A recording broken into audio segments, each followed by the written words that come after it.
Tonight, Buckingham Palace isn't just releasing a public update, they are trying to cover up an institutional earthquake. The whispers echoing across London have finally been confirmed.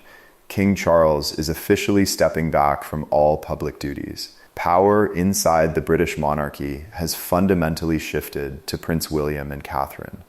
But the official royal statement leaves out the most explosive, devastating detail of all. Buried at the very bottom of the official succession order lies a single handwritten sentence penned by King Charles himself that has completely stripped Queen Camilla of all palace decision-making power. And from what insider sources reveal, Camilla had zero idea it was happening until the ink was already dry and the royal seal was pressed into the paper. For months, the official narrative was one of steady recovery. We saw the carefully staged photographs of Charles working at his desk, the public assurances about his red boxes, and the insistent claims that his cancer treatment wasn't slowing him down. But behind locked palace doors, the reality was terrifying. Meetings were being canceled at the last minute, ceremonies were drastically cut short. Prince William was quietly absorbing vast chunks of his father's schedule. Then came the breaking point. It happened during a closed-door rehearsal for an upcoming state ceremony in London. Determined to project strength, King Charles insisted on powering through. But witnesses say that within minutes, his physical condition deteriorated rapidly. The color drained completely from his face. His answers became short and disoriented. His focus drifted. The room was cleared immediately as emergency royal physicians rushed to his side. Their message was brutal. If Charles did not stop pushing himself immediately, he would undo all of his progress. He was ordered to surrender the vast majority of his royal duties and prepare for a long, indefinite absence from public life. That night, an emergency summit was called at Buckingham Palace. Prince William, Catherine, Princess Anne, and a tight circle of senior constitutional advisors were summoned without warning. Sitting in the center of the mahogany table was a heavy, sealed folder stamped with the title, The Royal Continuity and Succession Order. At first, William believed it was a routine plan to handle a few canceled engagements. Catherine assumed it was a temporary schedule adjustment. But as Charles opened the binder, the true scale of the document became horrifyingly clear. The order officially transferred all state audiences, senior palace appointments, ceremonial planning, and the entire strategic direction of the House of Windsor directly into the hands of Prince William. Then, Charles turned his gaze to Catherine. Under this decree, Catherine would immediately assume the monumental responsibilities normally reserved for the reigning queen, leading state banquets, hosting diplomatic receptions, and commanding the royal household's public program. Catherine remained completely still. Stepping into a role of that magnitude in front of the global media fundamentally changes how every future move is perceived. It makes her look like a queen in waiting, actively taking the reins. William immediately pushed back, warning his father that the public might perceive this shift as an ambitious power grab rather than a medical necessity. But Charles cut him off. Protecting the crown meant admitting the truth about his declining strength. He was taking full responsibility to shield William and Catherine from public backlash. Then, Princess Anne executed a move that completely shattered the room. Before the succession document could be signed, Princess Anne placed a second, confidential folder onto the table. Inside were leaked internal documents from Queen Camilla's private household at Clarence House. These were not routine administrative emails. They were fully fleshed out tactical plans detailing how Camilla's office intended to retain ultimate authority over the monarchy if Charles withdrew. The documents outlined a strategy to keep control of palace appointments, dictate ceremonial schedules, and ensure that Prince William's power was legally defined as temporary, even if Charles was sidelined for years. William read the first page twice, his jaw tightening in absolute fury. Catherine froze. The implication was sickening, while King Charles was fighting for his health. Camilla's household was actively plotting a quiet coup behind the scenes to keep power concentrated in her hands. Neither William nor Catherine had ever been informed of these plans. More critically, King Charles had never authorized them. Princess Anne had intercepted the files just hours before the strategy could be deployed. The language inside the files was slick, disguised in polite palace diplomacy. But every single sentence pointed to one goal: maintaining Camilla's grip on the monarchy. The proposal advocated for an advisory council based out of Clarence House. This council would review all major ceremonial decisions, oversee the royal diary, and exercise veto power over public appearances. One specific paragraph explicitly recommended that William's expanding authority be labeled as conditional and reversible. That single sentence transformed the tone of the meeting from deep sadness to outright hostility. William demanded to know who authored the text, flipping to the signature page to reveal a list of Camilla's top private secretaries and household advisors. Charles read the names in total, stunned silence. His own wife's staff was preparing to bypass his heir and hijack the succession process. To make matters worse, handwritten notes were discovered in the document margins. One marginal note insisted that major ceremonial decisions must require the consent of the Queen's office. Another explicitly warned against allowing Kensington Palace to become the sole power center during the King's recovery. The message was undeniable. William could do the grueling work, but Camilla intended to command the throne. Princess Anne explained that a senior aide inside Clarence House had grown deeply unnerved by the secret plot and quietly leaked the papers. Charles closed the binder slowly and asked the question hanging in the air: did Camilla know about this? Anne confirmed the discussions were orchestrated directly through Camilla's inner circle, though the paper trail carefully masked how much she had personally directed. William stood up, ready to confront Camilla face to face in the hallway. But Charles stopped him. This could not degenerate into a chaotic palace brawl. Camilla was summoned to the room privately. The meeting broke for 20 minutes.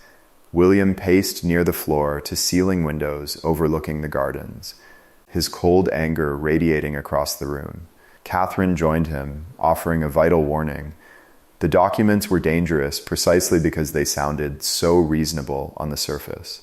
If William launched a chaotic public accusation, Camilla's team could easily spin the narrative, deny involvement, and paint William as a cold, power-hungry heir, eager to usurp his sick father. When Camilla finally stepped into the room, the atmosphere turned icy.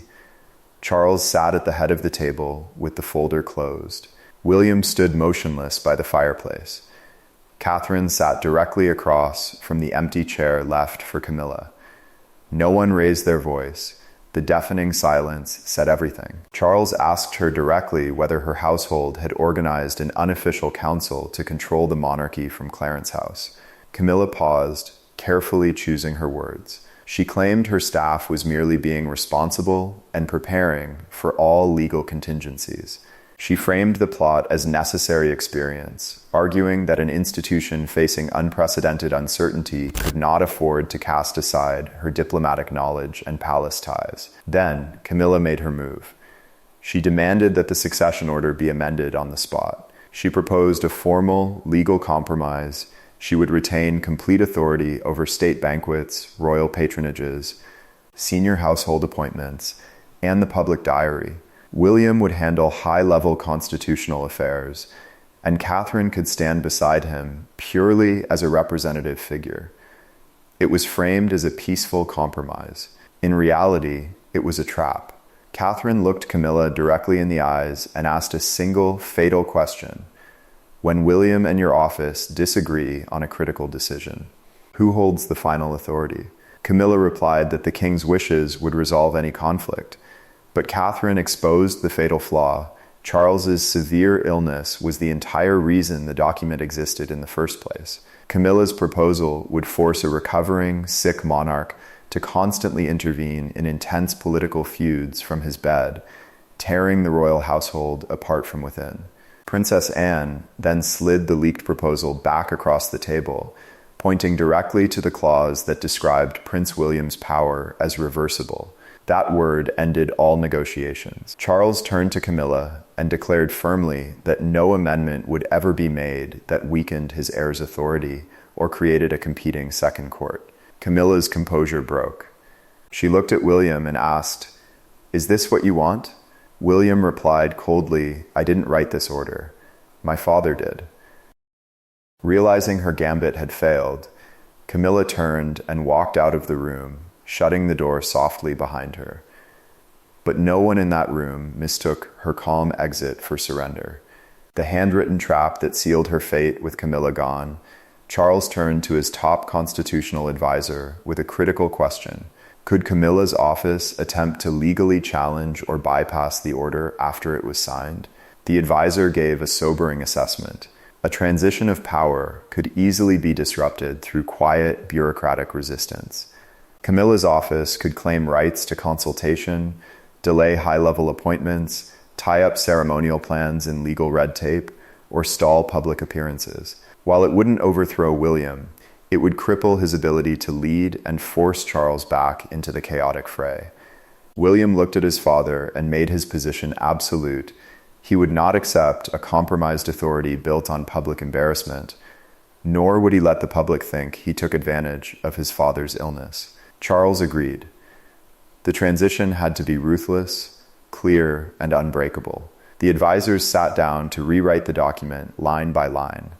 Every single clause granting consultation rights to the Queen's office was completely removed. State audiences were handed directly to William. Senior appointments required his sole approval. Long-term strategy moved entirely under Kensington Palace. Catherine was given full, unyielding command over state banquets, diplomatic receptions, and the public calendar. For nearly an hour, Charles reviewed every sentence. He knew that a temporary arrangement couldn't stay temporary forever without destroying the stability of the crown. The monarchy could not exist in a state of paused authority. Finally, Charles reached the ultimate page. The royal signature line waited beneath the golden seal. His private secretary extended the fountain pen. William expected his father to sign immediately. Catherine braced for another delay. Princess Anne watched closely as the king's hand hesitated. Instead of signing his name, Charles moved the pen down to the blank white space. William had not forced his hand. He approved the short script, confirming his reduced schedule, naming William as the sole authority over state audiences and strategic decisions, and naming Catherine as the commander of the household's public program. Then, Charles added an unscripted line that left his aides stunned. The future must not wait for pride to admit what duty already knows. When the final schedule was delivered to Clarence House, Camilla's name was completely absent from the operational plan. She could attend as a spouse, but she held zero authority. Camilla sent one final, urgent dispatch to Buckingham Palace asking if Charles would reconsider the restriction on her office if she attended the broadcast. 20 minutes later, the reply came back in 3 words. The order stands. Camilla, after the global broadcast ended and the media frenzy erupted outside the palace gates, Prince William joined his father in a private audience room. Standing by the window, Princess Anne produced the second sealed folder, the one that had been left unopened on the table during the chaotic morning summit. Charles looked at the binder, visibly drained, and asked if it could wait. Anne replied firmly, "No, Charles, it cannot." The cover of the folder bore a ominous, restricted title, Queen's Household, Privileges, Access, and Royal Residences Post-Transition. Inside were binding directives regarding staff clearances, official invitations, and the specific royal estates Camilla would be permitted to use while Charles was away from public life. One page detailed Clarence House, another detailed Buckingham Palace. But on the very last page lay a hidden legal directive regarding Camilla's personal residency rights. It outlined a strict, binding deadline measured not in years or months, but in days demanding the immediate surrender of her unrestricted master key access to Buckingham Palace, and specifying the exact royal estate she could be forced to relocate to permanently. And to everyone's absolute shock, that document had been quietly drafted and authorized before the televised announcement even began. Camilla hadn't seen it yet. William was reading it for the very first time. And as Princess Anne flipped to the final signature page, even King Charles realized that the war inside the royal family was far from over. It was only just beginning.